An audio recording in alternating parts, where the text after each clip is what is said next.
and welcome back to the Feel Free podcast. This is now part 2. Make sure you like, subscribe, and do all that good stuff. Ring the bell. Ding ding. 5 stars. Thank you. Ole. I don't know why I wanted to do ole, ole. I don't know why you wanted I'm to giving do 10 that stars. Go Giving 10. 2 5s. Go back on and do it again. Give us 5 on Spotify and 5 on Apple. Woo, doo, doo. No, it's got too late.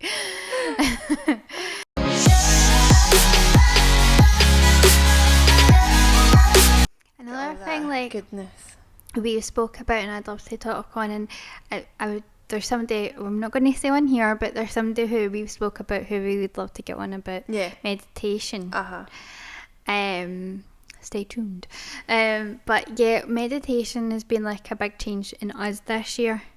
That's what I think is kind of the helped past us year lead to start in this, and it's kind of opened your mindset. There's such a thing, like, it's such an amazing thing, and I feel like a lot of people, like, if you are wanting to kind of change your mood and uplift and like I was going to say try manifestation. Yeah, you're going to try manifestation anyway. But try meditating. Like meditation, there's a peace and there's a calming with it, and it's hard to explain. It really does. It sounds pretty cliche. Change your life. Like, I swear, like, from starting that and doing the meditation workshops and everything else, it does literally change your mindset. It changes how you feel, physically and emotionally. And there's different types of meditation. So there's ones where you can go in and do like inner child work and shadow work, things like that.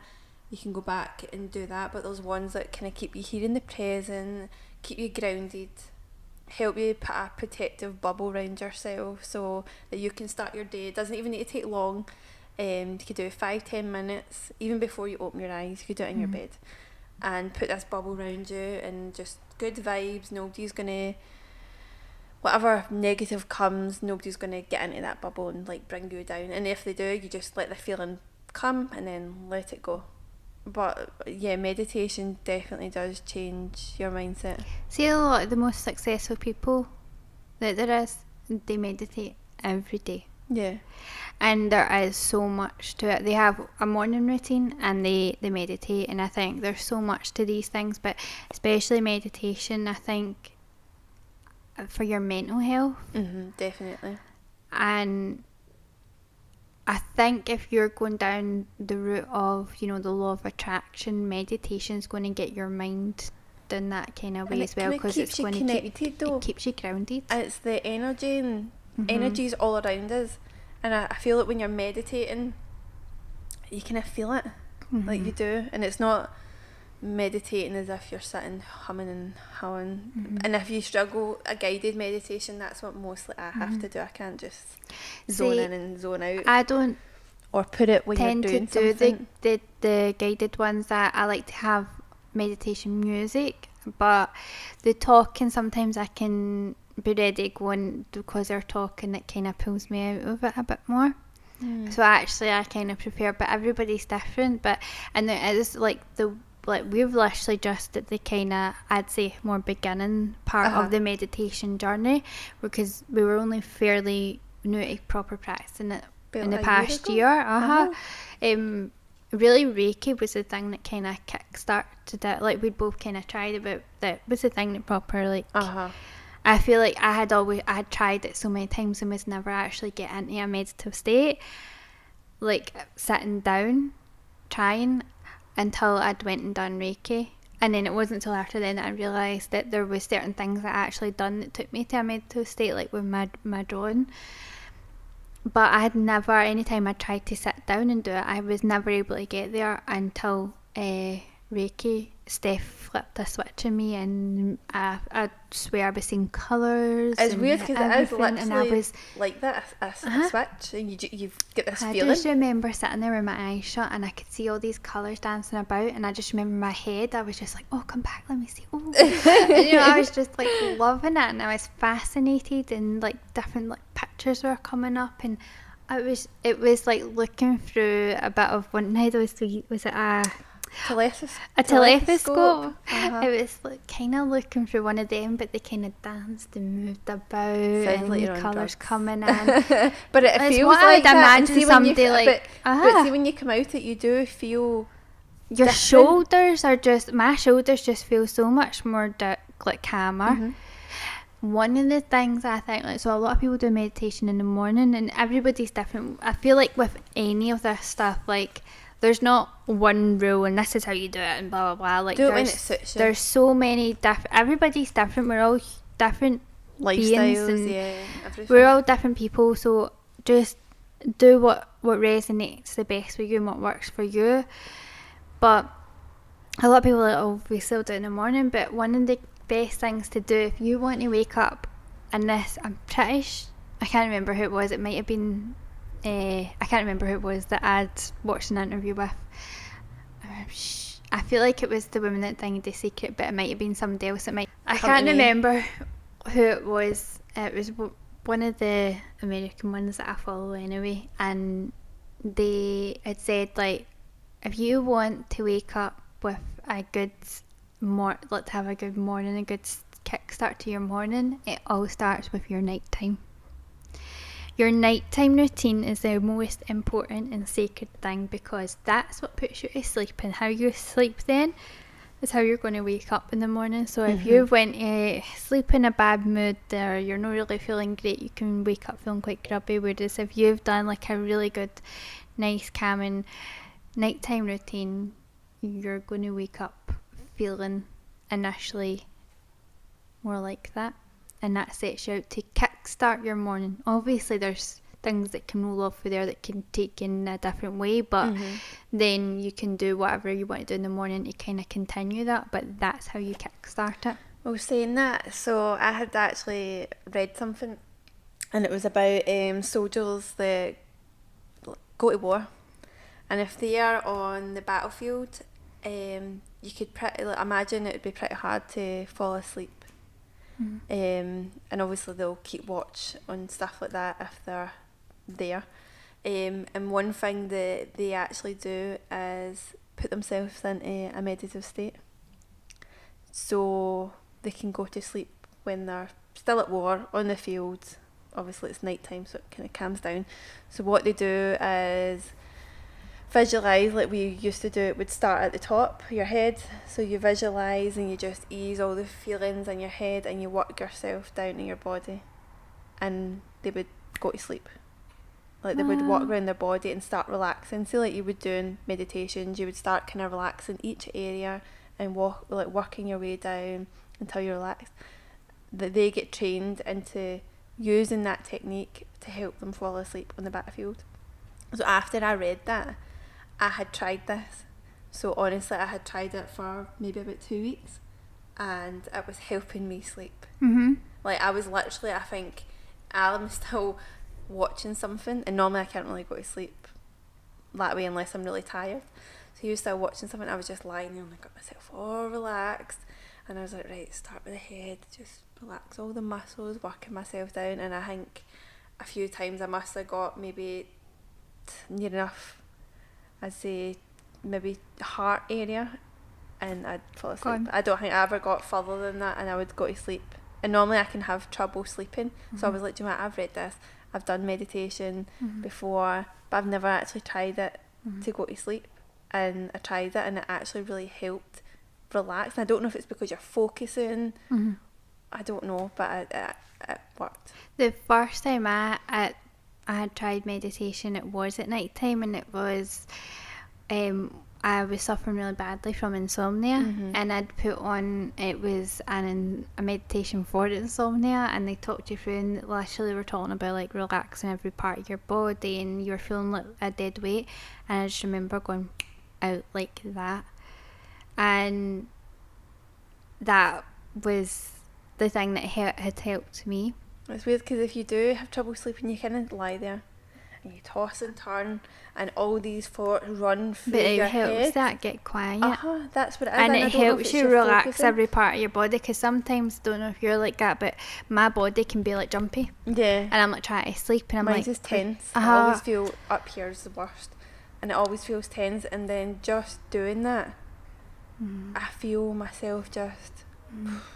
My nighttime routine, that's why it's so important for me. Like when I go for a shower and, you know, do my skincare and stuff, it's all like kind of movements to try and help relax me and relax my brain, relax my body, to get me ready to fall asleep. Otherwise, I'm somebody who my head goes 100 miles. For some reason, I can be tired all day and struggling, and then I lie down to go to sleep and my brain just goes bing, and it's just going 100 miles an hour. Yeah. And I'm just like... I can get like that, fall asleep on the couch and like go upstairs and I lie down, and then it's just like all this noise in your head, and like So I used to have to see what Gemma was saying about like writing your stuff down. My big cousin, actually, he's really into meditation, so he is, and I was up, I think it was like 4 o'clock in the morning with insomnia, and one of the things that he had said to me was get a pen and paper and put it aside of your bed, and anything that comes into your brain, just pop it onto paper, and then once you've got it out, because sometimes you're going through it that much because you don't want to forget about, maybe it was a lot of times it was ideas to do with work, but it means you're getting it out there. It means you're getting it out, it's there, you don't need to worry about it because it's written down, you've got it there, and you can just let it go. I think it's a good idea. It's a good idea, writing it, getting it away, and then like you said, having those good thoughts, and you could have those like what you want to manifest, have those thoughts at night time, and then it means, like you said, you go to sleep and you wake up and you're a bit happier. One of the other things we were talking about before was shadow work. And we wanted to talk a little bit about shadow work and about that a lot of people are into it and what our thoughts are in it, that kind of thing. Yeah. So shadow work is, to explain, is a term that gets used to basically working in the kind of areas in your life that you're maybe trying to avoid, like the kind of things like trauma.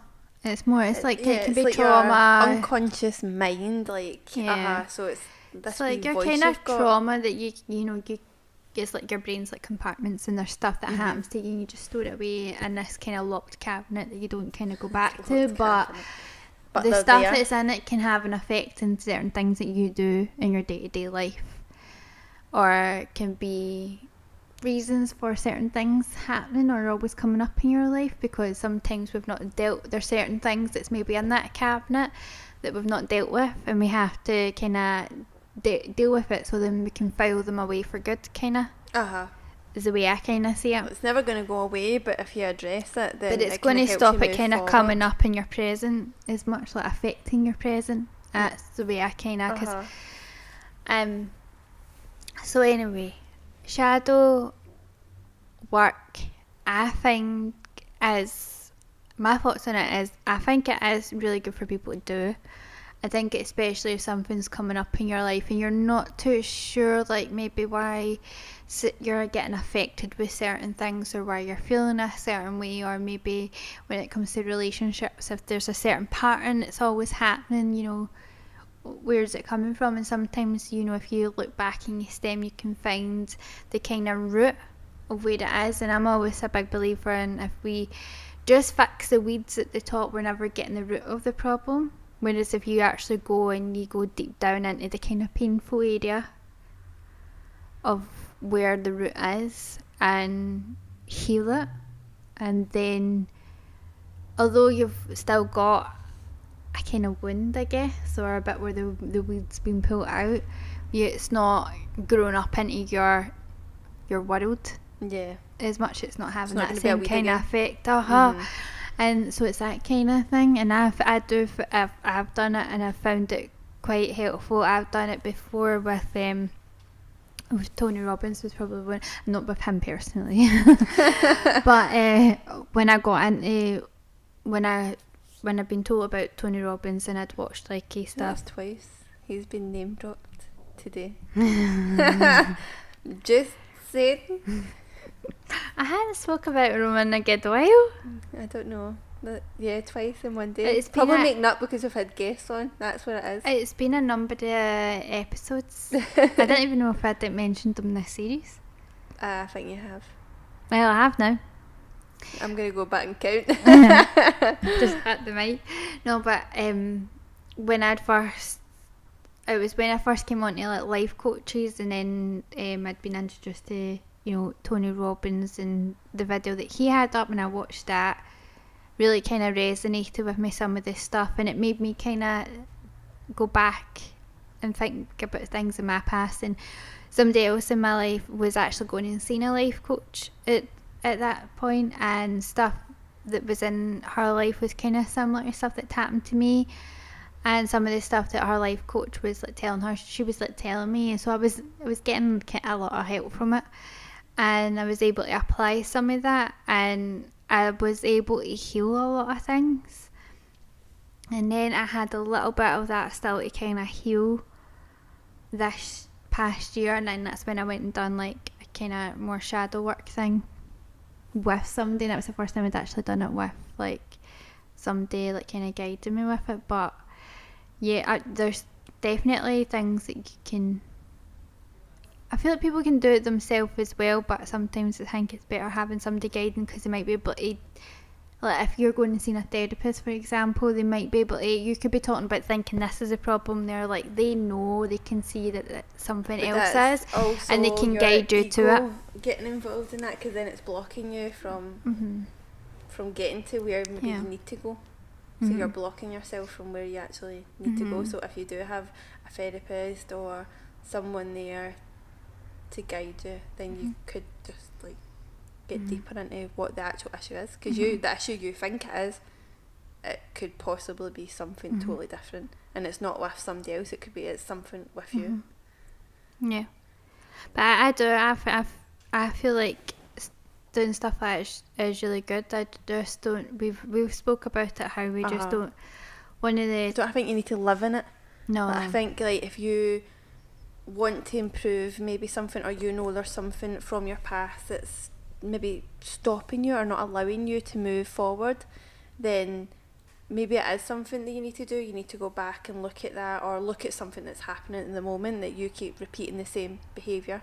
You need to look at that, find out what the actual issue is, and heal, but don't keep going back to it. I feel like you're never going to move forward if it's always something you go back to. And I think if you keep, with everything that happens in your life, if you keep going right back to the past and being like, so why is this happening, and going into all your wounds, you can't go through life completely going to your wounds, because you're not actually really moving on from them. No, and sometimes it's kind of playing victim though as well. Like you could always use as that as an excuse. Like you could have a trauma that's happened to you, and we all have something in our life that maybe not be nice, but sometimes people use that as an excuse for how they behave, and you can't always use that as a victim, because there's people that could have went through something similar to you and they've changed their life. So sometimes you just have to go back to that, kind of address it, try and heal from it.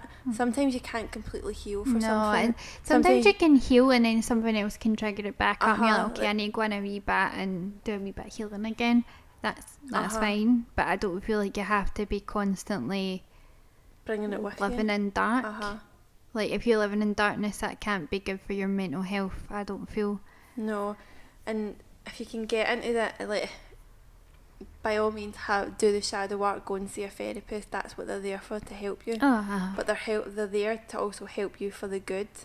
You want to go to whatever triggers you may have or whatever traumas you've had in your life, but like that, you can't always bring them with you, because then you're always going to be this dark kind of place. You're always going to think, this has happened to me because of this, or this person does this to me, or I let this person do this to me because this is what's all I've always done. You have to address it and look at a way of how you can change it for the better. So yeah, you have to change your mindset and maybe slightly change you as a person, and listen to the voice you have, like that shadow side of that you have. I don't like saying good and bad because it's not a good and bad. Mm-hmm. It's like you've got the two wee people in there, and sometimes they can argue with you, and sometimes you've got that voice that can maybe be a wee bit negative towards you, and they might call you names or whatever, but sometimes that voice you need to listen to, because there's a reason why it's acting like that. Mm-hmm. And the reason why it can block you from certain things is because you just need to listen to that voice and acknowledge them. Mm-hmm. Acknowledge the voice that's there. Even sometimes if you have a dark kind of thought and you're like, oh no, and maybe you're being a bit bitchy in your head, acknowledge it, because that's still part of who you are. Mm-hmm. You don't have to say it out loud, but acknowledge it and be like, mm-hmm. yeah, I kind of understand why I've just said that. Mm-hmm. That you have to come and go with both parts of you. Mm-hmm. And it's like that balancing the light and the dark. Mm-hmm. You have to, look at the shadows, but also kind of bring it to the light. Mm-hmm. Balance you can it be out. in the light. I feel like the life in the world isn't all light, isn't all dark. Yeah, not every day there is light and dark, like, and at some moments, if you look at nature, like the world, like there's some moments where it goes complete dark, and there's sometimes where there is complete light, or more light than dark and more dark than light. Sometimes it's a bit of mix. Like that is natural. That is life. Well, like what you said previously, like you had talk about when you were going about your walks and you found out that there was this school that had burnt down so many years ago. That's a tragedy that's happened there. Like that's trauma that's happened there. Hopefully nothing bad happened to anybody, but it's still a trauma that's happened. Mm-hmm. And then from that, the nature has kind of grew mm-hmm. over that. It's like kind of healed that area for whatever kind of mm-hmm. disasters happened there. Mm-hmm. So it is like mm-hmm. what happens in your life. Mm-hmm. Yeah, you do have to heal. But also remember, because like that you found it. Yeah. So it's still there. You pay a respect and kind of honour the mm-hmm. past, but don't live in the past. Mm-hmm.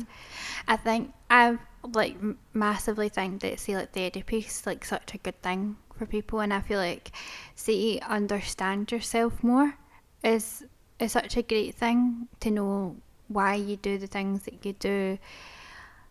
But then at the same time, I think then you can get sucked down a wormhole of constantly dissecting absolutely everything in life, and you're like, just enjoy the moment. And there's not always an answer to everything. Sometimes I think people do always assume like, oh, you act this way because of this, and you're so happy because of this, mm-hmm. when technically there doesn't always have to be a negative part to it. Mm-hmm. Like you can just literally be that way. You can just be happy. It doesn't mean there has to be anything bad attached to it.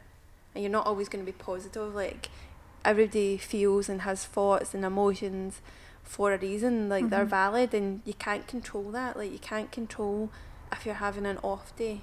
You just have to kind of go with it mm-hmm. and see the kind And it's okay just to be like, I have an off day. Like you don't have to find out a reason. Sometimes you just have an off day, and it's because you've got an off day. Yeah. You don't need a reason. You don't need to find a reason for it. Just be like, it's just the way. It's just life. Feeling. Like this is just how I feel, and that's it. And it's okay. Like it's okay. I'm just going to roll with and it. Don't hide it. Mm-hmm. Like if you feel like that, just express it. Sometimes people do put this like persona on of everything's okay, like everything's fine. When people are asking, you're like, no, I'm fine, everything's okay. Like if it's not, then either, I don't know, have a wee talk to yourself or talk to somebody.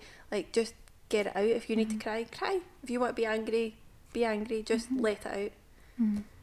I think it's when it comes to like it's a reoccurring thing or something's coming up, then maybe like see like, okay, is there something here?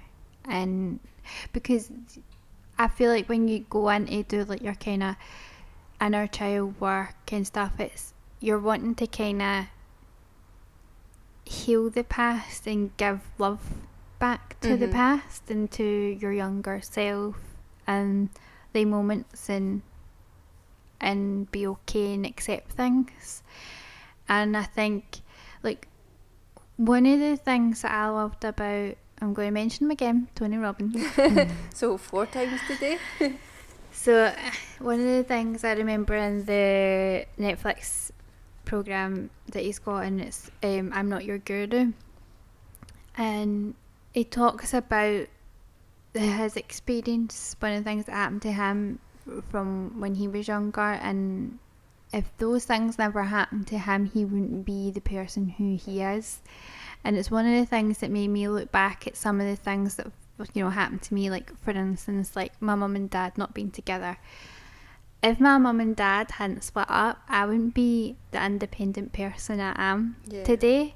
Like, the independence I got because I had to learn, because my dad wasn't there to do everything. Like, my dad was still in my life, but he wasn't in that house. So, you know, when it came to building stuff, it was me that was learning how to do it. It was, you know, me and my mum that learned to do all the household stuff and kind of do everything ourselves. So I learned how to the point where I feel quite confident to go, and if I don't know something, I'll find out how to, and then I'll do it, and I feel confident enough to do that, and I wouldn't have had that kind of independence if it hadn't been. So there's things like that, and it's, you know, sometimes people can have certain anger for things that can happen, but then you're like, but that made me this person I am today, and I am, you know, stronger, or you could be independent, or for whatever it is that has made you, what could make you like really compassionate and caring and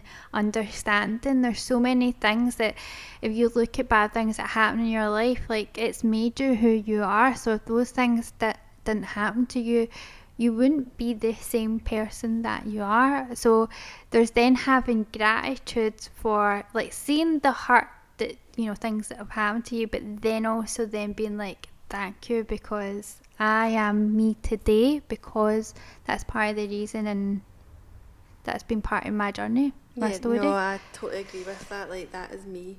And there's something about taking the power back in that, and then changing, you know, the kind of way you look at it. And then that, your mindset, there is something powerful about that, I think. Yeah, there is. Like, everybody has a story, and you don't want to let that story dictate you. Like, you don't, but you do want to use that story to make you the best version of yourself. And like you said, being that strong, independent person, and being like, this has happened to me, but I've been there and I've dealt with it, and I'm amazing for what I have been through. Like, it has made me stronger. Like, everybody has a story, and it is how you move on from your story. And you will have triggers, like, you will. And it's like there's certain things that I see, like, that maybe I can get a wee bit more upset quicker about certain things, and I can see now that, oh, that's because of that, and I can understand it, so that when it happens now, because I've like kind of healed from it, I can understand that. And as well, it's quite good because then you can communicate to the people that's closest to you. So like in relationships where you maybe it could result in an argument or something, you can let people understand that that's how you can jump to there, but it means that then they can give you room to deal with it, but you're also noticing it so that you can deal with it quicker. Right, if that makes sense. How you react to it as well, though, and knowing that you have that, and it's a work in progress. It's not something that you're going to be like, boom, done, that support. Fixed. I mean, I feel like me and you understand each other a lot, and like both of us are quite good at giving each other their space to go through what they need to be,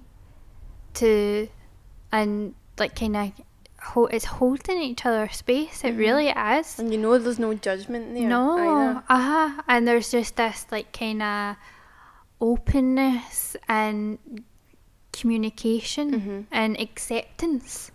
Yeah, and just listening. You don't have to say anything. You can just listen to the person, and it's a nice warm feeling to know that you have somebody there. And it could be totally different circumstances and events and like stuff that's happened, but there's no judgment. And there's something nice about knowing like somebody acts a certain or like maybe reacts a certain way to certain things because of X, Y and Z, and you know what space they need to go through they're to get to where they need to be.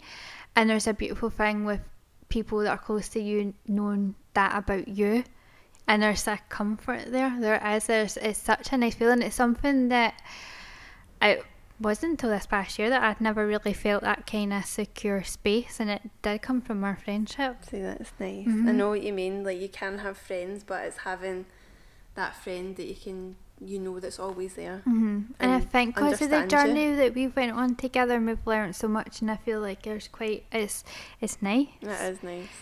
And I think like if you ever go to any kind of like meditation workshops or any kind of like healing things that's in a group, you can kind of see if people will maybe open up about things, and everybody just kind of holds a space, and there's something quite nice about that as well. And I think there's something in that kind of teaches you that I would say that, yeah, if anybody's ever thinking vulnerable about that and you're a bit uneasy about going into a group meditation workshop, there's nothing to worry about. Like that is such a warm, or like there's shadow work ones too, or there's different things. There's like retreats and stuff. One of my clients was talking about a couple of retreats. There was an anger one and stuff like that, and it came up at a time where actually I was kind of needing to let out my anger, which was quite funny how it like came up at that time. As if to say, right, here you go, ladies. There is things like that where you can go, and the people that are around about you aren't going to judge you, and they can be complete strangers, but they are accepting, and they're actually there with you in it. And there's such a nice, you get emotional for somebody else, and you're holding that space, and you feel no judgment at all, and you feel completely safe, and there's something very beautiful about that. I think get pure goosebumps. But it's such a nice thing of people just being there together and that going through that with each other, holding that space. I think it's beautiful. Yeah, it is. And I think if there's anybody who's ever maybe needing like somebody that they can in their life, like if they don't feel they don't have a friendship that's like that or whatever, somebody that they can talk to, go to these kind of retreats. You'll connect with people who are like-minded, who are maybe going through journeys kind of similar to you, and you'll make connections and you'll have that, and it makes you understood a lot better. I know that there's so many people that kind of I feel like for me, I feel as well it taught me how to kind of communicate how I feel better.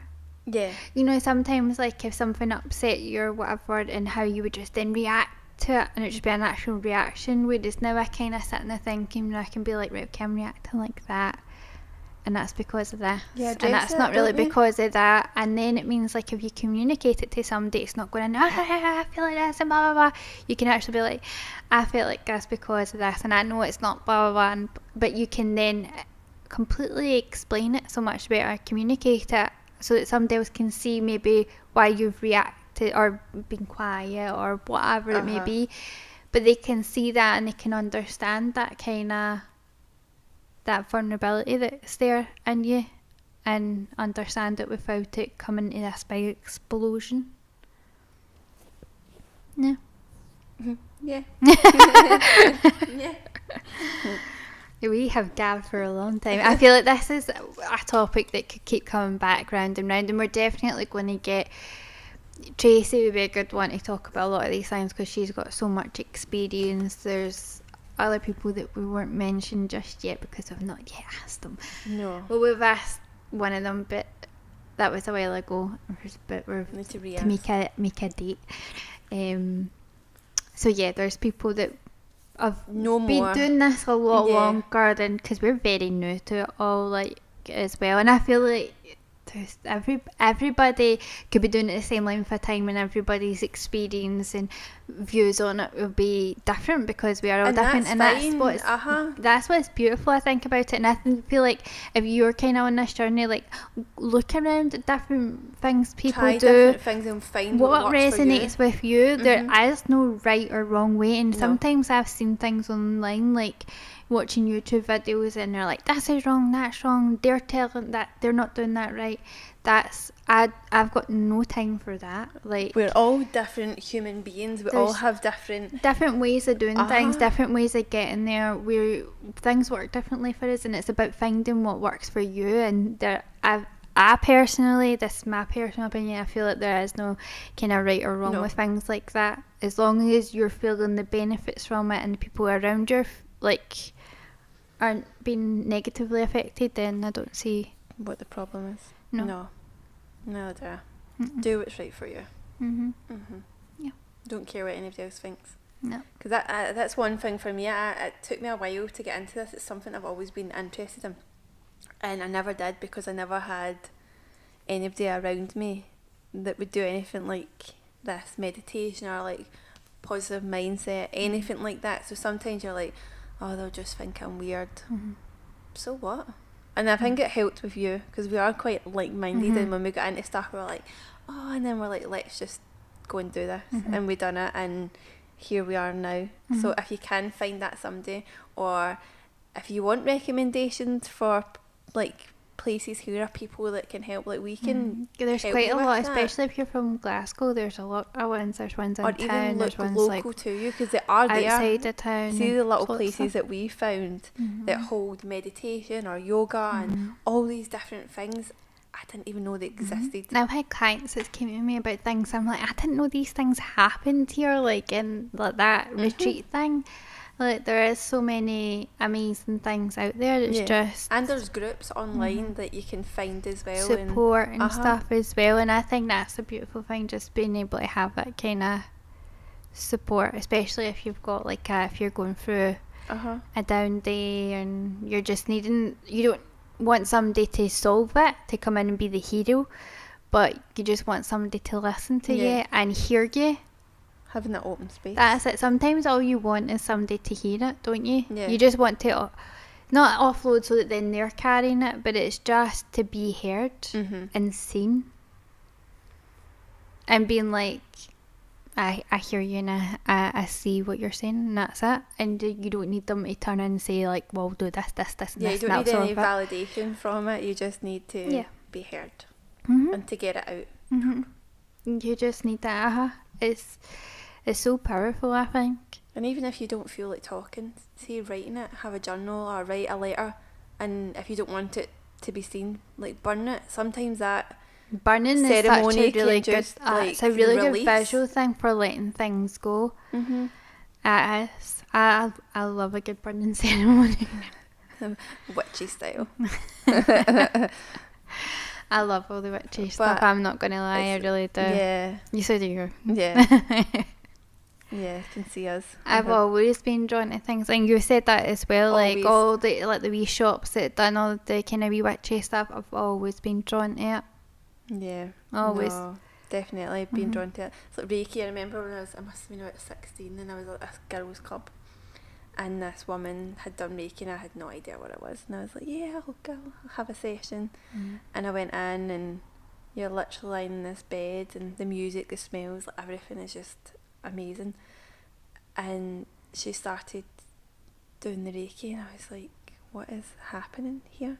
But it's the feeling, like honestly, and I think that's what's led me even more down this route, is just because things like that, what I was drawn to when I was little, and then you find people like Louise who are like similar to you, so you're like, it's normal, it's not weird or crazy, it's a normal thing to be like, and then you understand it. Yeah. When you understand, like, everything's connected. Yeah, these communities are, like, they're really welcoming.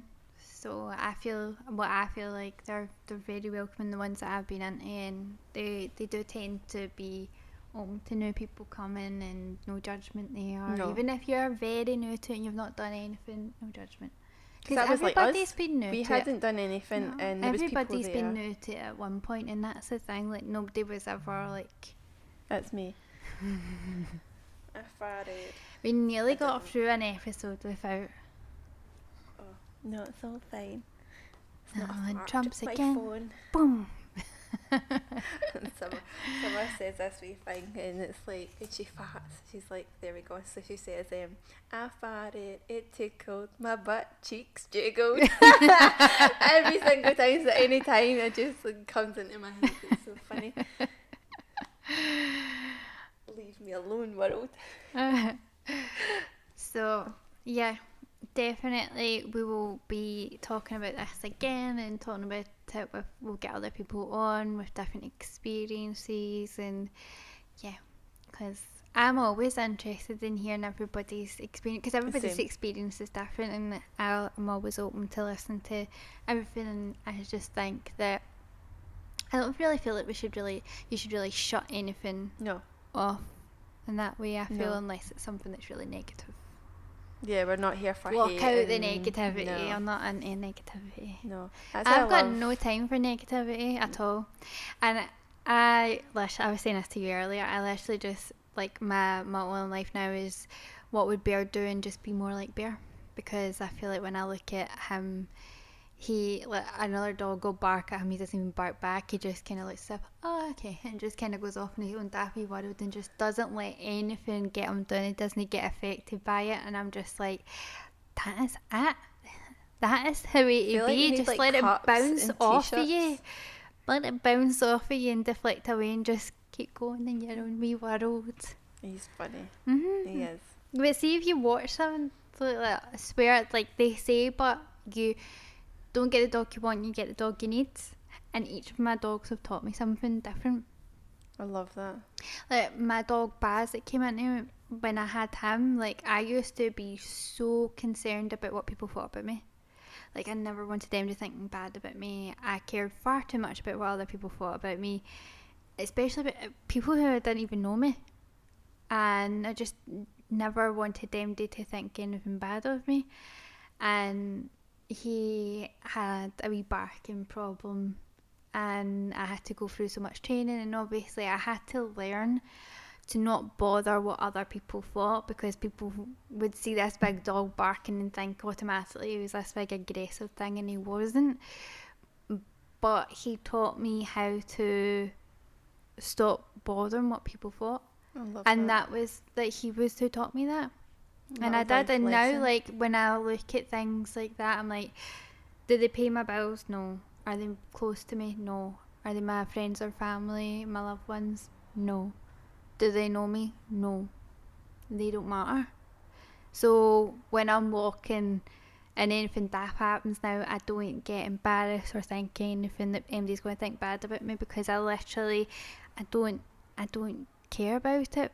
And the thing is, most people aren't even caring about you anyway. It's all in your head. It's just... I get like that. You can get too much into your head, and it's like, just people are just in their own wee world anyway, doing their own thing. But I just never ever wanted them to think bad of me. I definitely feel that, like, every dog comes into your life to teach you, like, your animals, and even the people who come into your life and teach you things, whether it could be something bad that's happened, we learn a lesson from everybody. Yeah, you have to grow for your mistakes. Well, with the youth group coming out, making all that racket, we'll end this here. So thank you for watching part 2 of this mishmash of things that we spoke about, and we hope you enjoy it. Yep, very much so. Please make sure that you like, subscribe, and yeah, we'll see you next time. So feel free to tune in again. Thank you. Bye.